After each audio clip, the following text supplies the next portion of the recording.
सूरज की रोशनी जो है ये फ्री में अवेलेबल है। कभी ऊपर वाले ने आके बिल दिया आपको, ये ले लाइट बिल तेरा, साले सूरज इतना यूज कर रहा है, रोशनी इतनी यूज कर रहा है, कभी नहीं। हेलो एवरीवन, मैं हूं जयेश राजगौर और स्वागत है आप सभी का इस नए इंटरेस्टिंग यूट्यूब वीडियो में।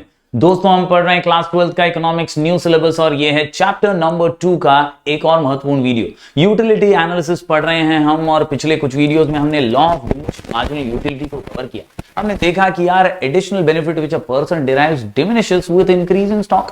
म्हणजे जेव्हा जेव्हा तुम्ही जास्त कंज्यूम करता, जब आप ज्यादा कंजम्पशन करते हैं तो आपको और कंज्यूम करने की इच्छा कम हो जाती है। यही लॉ का सारांश था, यही लॉ की समरी थी कि मार्जिनल यूटिलिटी डिमिनिश होती है। दोस्तों, ये लॉ अजम्पशन और एक्सेप्शंस के बाद पढ़ने के अब हम आज बढ़ रहे हैं आगे और आज हम जानेंगे सिग्निफिकेंस ऑफ द लॉ। छोटा सा आंसर है, छोटा सा वीडियो है, अंत तक देखिएगा। 4 पॉइंट में समझ जाएंगे आप कि ये लॉ क्यों इंपॉर्टेंट है और किस किस को इंपॉर्टेंट है। चलिए आज की इस वीडियो की शुरुआत करते हैं। अगर आप इस चैनल पर नए हैं तो जरूर इसे सब्सक्राइब कीजिए, बेल आइकन दबाइए, क्योंकि यहाँ आपको लगातार ऐसी इंफॉर्मेटिव वीडियोस मिलते रहेंगे। साथ ही साथ दोस्तों, आप प्लेलिस्ट सेक्शन में जरूर जाइएगा, भंडार मिलेगा वीडियोस का, अलग अलग सब्जेक्ट से रिलेटेड रिसोर्सेज भी आपको मिलते रहेंगे। ज्वाइन कर लीजिएगा हमारे टेलीग्राम चैनल को, नाम है स्काई एजुकेशन ऑफिशियल। यहाँ पर 20,000 से भी ज्यादा स्टूडेंट्स ऑलरेडी जुड़े हुए हैं। आप भी अपना प्यार बरकरार रखिए। साथ ही साथ दोस्तों, मैं आपको बता दूं कि यार हमारा ऐप भी है, डाउनलोड कर लीजिए स्काई एजुकेशन ऐप को। यहाँ पर आपको ढेर सारी प्रैक्टिस टेस्ट, आपको ढेर सारे पीडीएफ रिसोर्सेज मिलते रहेंगे और अलग अलग वीडियो लेक्चर्स के नोटिफिकेशन भी आते रहते हैं। तो जरूर फ्री ऐप है, डाउनलोड कीजिए sky education app from play store and app store.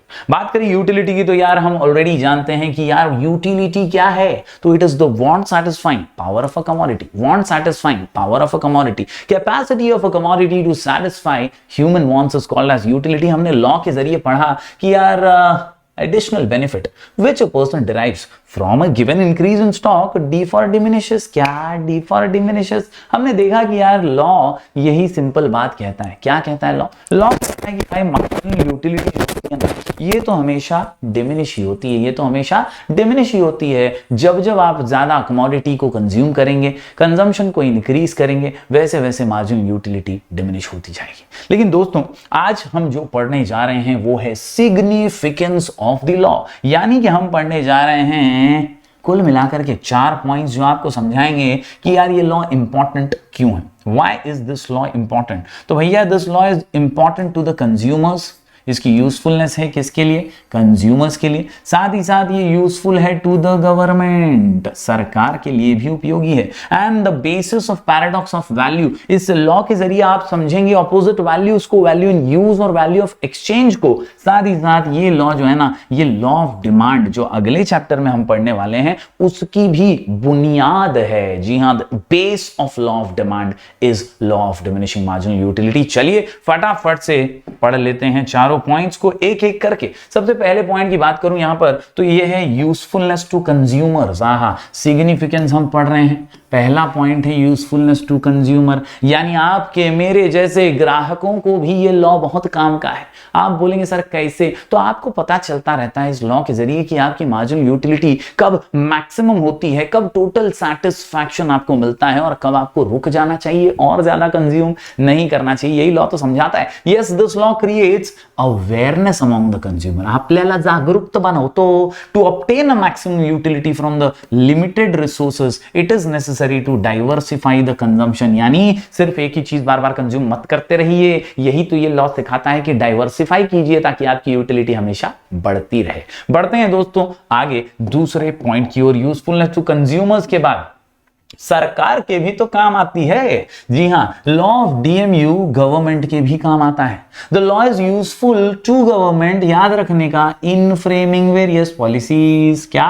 In framing various policies. क्या?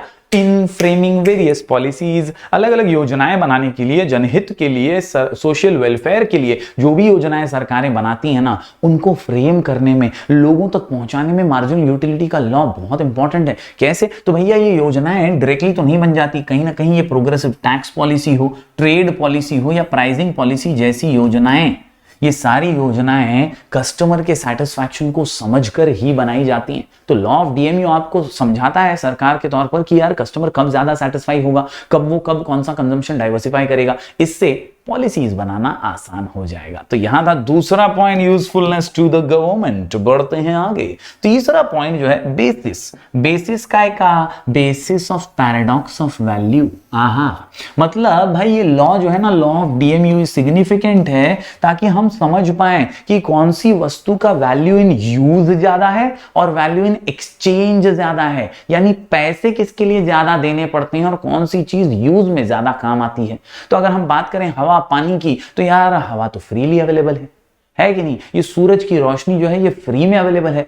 कभी ऊपर वाले ने आके बिल दिया आपको, ये ले लाइट बिल तेरा, साले सूरज इतना यूज कर रहा है, रोशनी इतनी यूज कर रहा है? कभी नहीं दिया भाई। ऊपर वाले की देर अंधेर नहीं है भैया, देर ही देर है। और इसीलिए दोस्तों the law of diminishing marginal utility helps us to understand the paradox of values. क्या? It includes goods that have more value in use, ऐसे वस्तु जिनका यूज में वैल्यू ज्यादा है, एंड जीरो और लेस वैल्यू इन एक्सचेंज।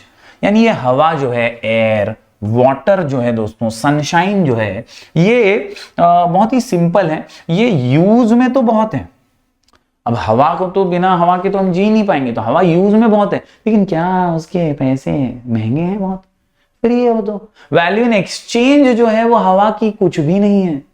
पानी एकदम सस्ता मिलता है। साथ ही साथ दोस्तों अगर हम बात करें सनशाइन की, तो ये भी तो फ्री ही है, और इसीलिए इनका वैल्यू इन यूज ज्यादा है, वैल्यू इन एक्सचेंज कम है। दूसरी तरफ यही लॉ हमें ये भी समझाता है कि कौन से गुड्स हैं जो मोर वैल्यू इन एक्सचेंज हैं, जैसे सोना चांदी वगैरह, गोल्ड सिल्वर, ये सब एक्सचेंज में बहुत महंगे हैं, लेकिन यूज में तो सिर्फ कुछ ही ओकेशंस पे आते हैं। शादी ब्याह में कुछ स्पेशल फंक्शन वगैरह है, तभी हम बस इनको यूज करते हैं। तो ये महंगे जरूर है, वैल्यू इन एक्सचेंज बहुत है, लेकिन वैल्यू इन यूज इनकी बहुत कम है। और इसीलिए दोस्तों ये पैराडॉक्स वैल्यू समझने में भी लॉ ऑफ डीएमयू हमारी मदद करता है। बात करें दोस्तों अगले पॉइंट की और आखिरी पॉइंट की, तो ये है basis of law of demand. अगले चैप्टर में अपन ये लॉ पढ़ेंगे, बहुत ही मजेदार लॉ है लॉ ऑफ डिमांड। ये लॉ ऑफ डिमांड बोलता है कि प्राइस नीचे तो डिमांड ऊपर, क्या प्राइस नीचे तो डिमांड ऊपर, और प्राइस ऊपर तो डिमांड नीचे।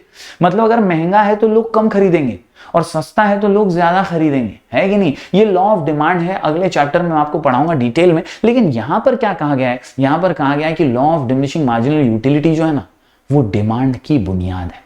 आपने फीचर्स में भी पढ़ा था, यूटिलिटी है तो डिमांड है, यूटिलिटी नहीं तो डिमांड भी नहीं।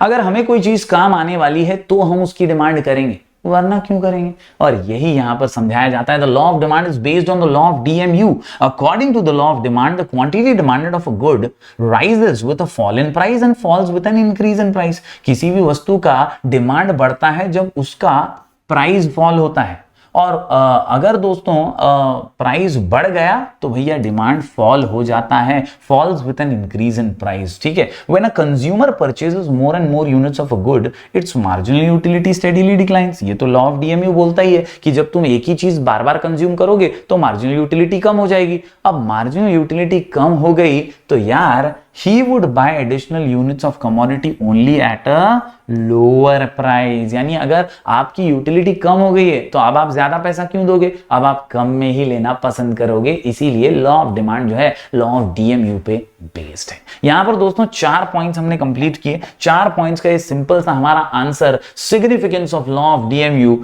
Useful to the consumer, useful to the government, basis of paradox value and basis of law of demand. तो उम्मीद करता हूं दोस्तों ये छोटा सा प्यारा सा आंसर आप लिख करके जरूर प्रैक्टिस करेंगे। क्वेश्चन का नाम है significance of the law of DMU. उम्मीद करता हूं लिख करके जरूर प्रैक्टिस करेंगे। कोई भी डाउट हो तो मैं आपको इंस्टाग्राम पे मिल जाऊंगा, मेरा आईडी है राजगौर जयश्री। साथ ही साथ you can also download our app sky education, जो प्ले स्टोर ऐप स्टोर पे अवेलेबल है। ढेर सारी रिसोर्सेज यहां पर मौजूद है, जरूर जरूर जरूर ऐप को डाउनलोड कर लीजिएगा। और जैसा कि मैंने बताया दोस्तों आपको कि मेरा आईडी है राजगौर जयश्री यहां पर इंस्टाग्राम पे। अगर आपको कोई भी डाउट हो तो मैं मिल जाऊंगा, जरूर आप यहां पर कमेंट कीजिएगा, डीएम कीजिएगा। मैं कोशिश करूंगा ज्यादा से ज्यादा स्टूडेंट्स को रिप्लाई करने की। Also you can join our Telegram channel, नाम है स्काई एजुकेशन ऑफिशियल। प्यार बरकरार रखिए, मिलेंगे फिर एक बार कुछ और नए वीडियोस के साथ। तब तक के लिए do like, share and subscribe.